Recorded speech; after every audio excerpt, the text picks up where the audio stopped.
Hi, this is Erika Poindexter with another episode of Success in the Mess, the one show where we find success in everyday life. And today I'm talking to Lisa with Pink Lady Investigations. Lisa and I have been friends for over 15 years, and she has been a private investigator for about 3.5 years. Yes. And I love what she does, and it's a super cool niche, and I thought it would be fun to share it.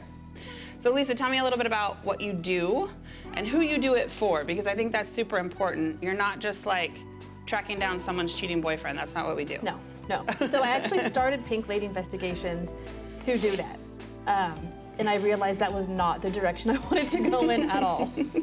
The stories. Oh man. I did it for 6 months. I think that was like what I did for 6 months, and I realized that, oh God, no, that's not gonna work. So I ended up getting a call from a PI agency down in Modesto.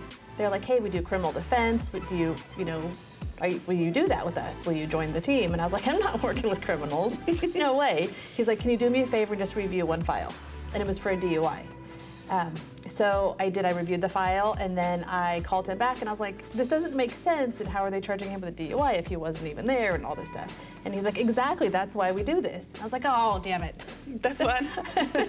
Yeah, I'm in. So for the past 3 years, I've been doing criminal defense. So what was one of the most interesting cases that you found that somebody was not guilty? The one where he was in custody for attempted murder. And then I don't remember if it was like talking to his family or exactly what it was. I discovered that he wasn't even in California at all. So he wasn't even in town, but he Right. was in prison waiting for this trial, and you were able to identify where he actually was at the time and prevent him from Spending being time- stuck there. Yeah, attempted murder, that's a lot of That's a time. long That's a time. long time being locked up. And there's a lot of people, I think, that are in jail. And it's not only getting people out of jail. It's, when someone's arrested, they'll throw like 5 charges at them. And then they kind of plead down, and there's a mitigation to figure out, how much time they're actually going to do. Charges get thrown out, so it's also that. It's not just getting people out of jail. But sometimes just reducing the charges to actually what happened, Right. and not whatever the DA? Right. No, the DA is the guy that protects the guy. What? No, the Where am I at? DA, we don't like the DA. Oh, They're okay, the ones okay. saying you're bad, you're gonna Okay. go to prison forever. See, this is why we need you, because I don't know what's going on. I only watch CSI and Law and Order, and I don't know anything about it. So I'm taking a class right now, a college class online, and we make fun of all those shows because they are not realistic at Well, all. it's the same thing with the housing market, right? We don't go look at 3 houses and pick one like they do on HGTV. No. It's not the You same. were my realtor, and I thought you were gonna kill me because I thought I was being picky. No, everybody's picky. That's how the process goes. Thanks, though. I know everyone's like, I'm so sorry. I'm like, no, this is actually how it goes. What you see on TV is not real. Right. The first house, yay. Perfect. Yay! No, and the same thing, right? Like, so we're trying to fit an entire case, even if it's like a true crime something, into an hour.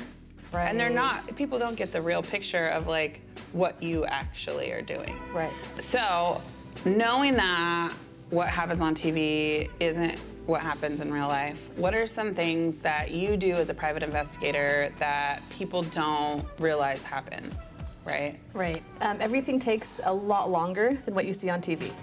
Yeah. It would be horrible to show me on my database on my laptop for 5 hours trying to find people and locate and businesses, trying to track down business and who owns businesses and the surveillance.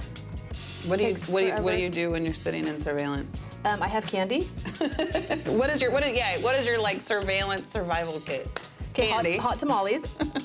Hot tamales has to be that. A Diet Dr. Pepper. I'll usually bring a book, which I usually don't read because I end up going on TikTok. So you got a scroll and a charger. Right.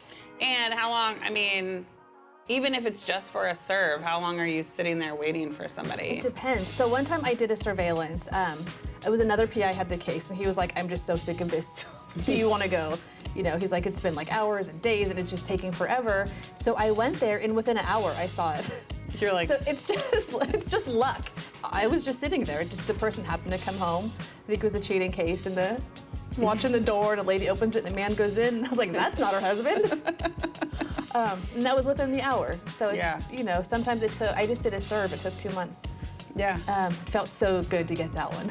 Yeah, because you're sitting out the front of their house waiting for somebody for hours and days and days and days until you can get that person served, right? Right. And that's because, like you said before, the sheriff isn't able to serve them because they're not sitting there all day long waiting for somebody, right? Well, they would be noticed if there's a cop car sitting outside for hours. No, then they're really not coming out. Right, and then you're just like a lady scrolling on TikTok. Right. So the other thing is we don't want to be noticed, so we'll have different vehicles. I have 3 different guys that work for me, which is another thing. Why are they all guys?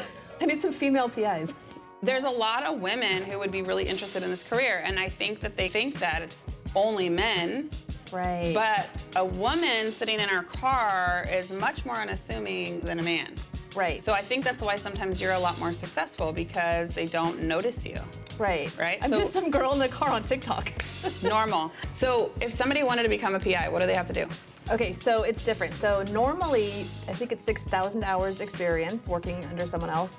You have to go take this horrible test. No, wait, real estate, we know about horrible tests. But how I got licensed is I had this business plan, and a PI down in San Diego saw it and heard about me, and he said, look, I will put you under my license for 3 years. So even though it's my own license, I'm an LLC, but for the first 3 years, if I made a mistake, the state would go to him and say, why is she doing this? And so that's called getting a qualified manager. And now that you're licensed, can you do that for other people now? Yes, or do you have to have more time? So at my 3-year mark, my QM called me and he's like, hey, it's been 3 years.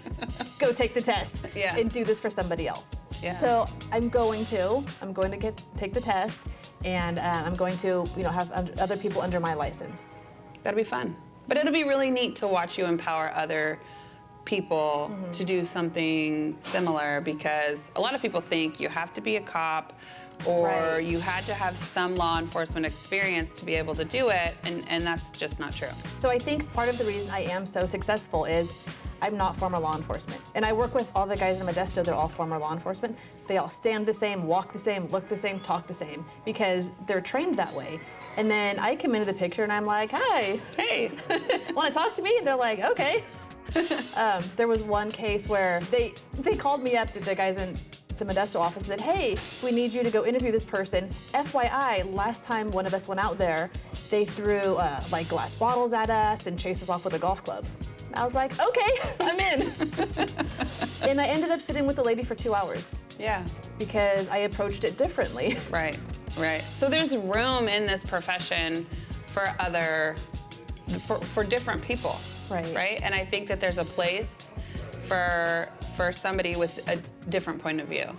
What's the most fulfilling thing? Like we had talked about that, helping people not go to jail that don't deserve to be in jail. And how does that make you feel, or what's the most fulfilling part about being a part of someone's life like that? Right. So helping someone, if they did not commit a crime and they're in jail, that means they're taken away from their family, their kids, their spouse. So I think for me, having the family be able to be put back together is the most important part. So you don't work just in Placer County, right? Your home base is Placer County, yes. But you work in pretty over. much all surrounding counties, right? So Placer County, Sacramento County, San Joaquin County, Stanislaus County, San Francisco County, Santa Clara County. Okay. So I'm all, and then I have a lot of cases. For Thanksgiving week, I was in San Diego. So I'm licensed for entire California, so I can go anywhere in California. Yeah, and a lot of what you can do is not boots on the ground, because you're researching and you're like working through the file and that kind of stuff. So an attorney can send you information, you can work on it, and then sometimes you have to go down, interview the defendant, and kind of figure out how all the pieces go together. Right, yeah, a lot of the work I just do from home. Yeah. From my home office, on the computer, and using the database, and trying to track people down. Sometimes they're relatives, not just them. If they're hiding, then calling the relatives is usually how to get them unhiding, because they don't want to. Because some people don't want to actually be in jail. Like the opposite of call their grandma, they're gonna call you back. Poor grandma. Grandma's like, oh man, you know those people that'll call and they're like, you need to call right now. The IRS is after I you, love and those. it's like fake. Yeah. Somebody like that called my mom one time, and she just called me freaking out, like, you're gonna get arrested. I'm like, Mom. So I can imagine if you call someone's grandma, they're instantly trying to figure out where little Johnny went, Right. so they can help you out. Right. Because they don't want him in more trouble than he's already in. Right. Or they're just annoyed if they give him up because they don't want to be bothered. They're like, I'm done with this kid. This kid's been doing this his whole life to me. Yep, that happens. Oh, you want his phone number? That would be great. Thank you so very much. I had to serve that like that. I also do a lot of serves. Serves where the sheriffs go out and they can't serve them. Evictions, just civil cases as well. And when people, they don't want to be served. I did one a couple days ago. I made a TikTok about it. What'd you do? The serves are funny. So if you find her on best. TikTok, she tells the stories about a lot of the serves because they're funny. And it's fun to kind of follow along the story, but what did you do? No, this one, I was sitting outside of his house.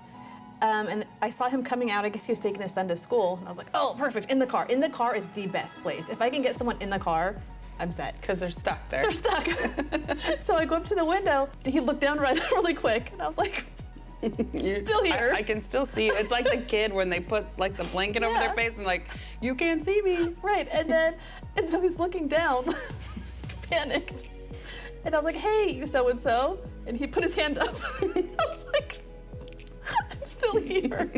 Did you like slip it through the window crack? No, I put it in the under the windshield wiper on the windshield. And I was like, hey, so-and-so, you're still served. He's like, you don't know who I am. I'm like, I do know. I know actually, your name, your address, I know everything about you because I'm here. Yeah, so I get a lot of frustrated people when I do serves, and unfortunately I'm my mouth. Well, and you're so unassuming, right? So like that's the best part. When the sheriff comes to the door, they know that they're in trouble, right?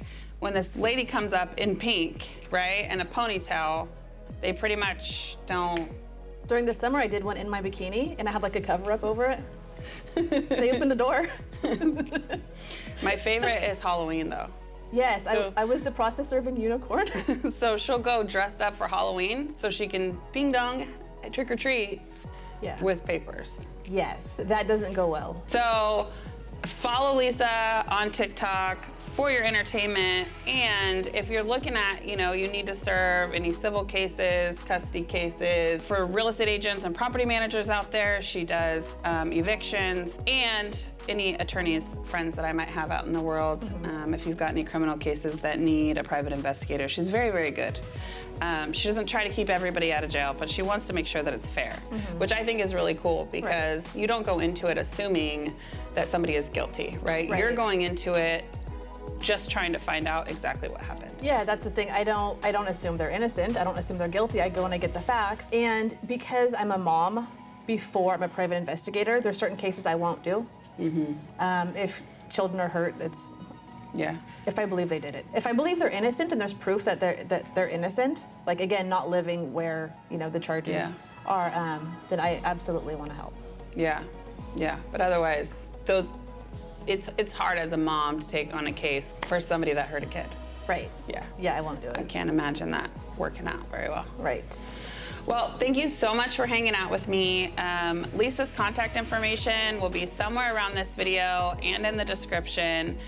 Also links to her social media. So if you want to follow her and follow along on some of the funny things that she does, follow her on TikTok. And I look forward to seeing you on the next episode of Success in the Mess.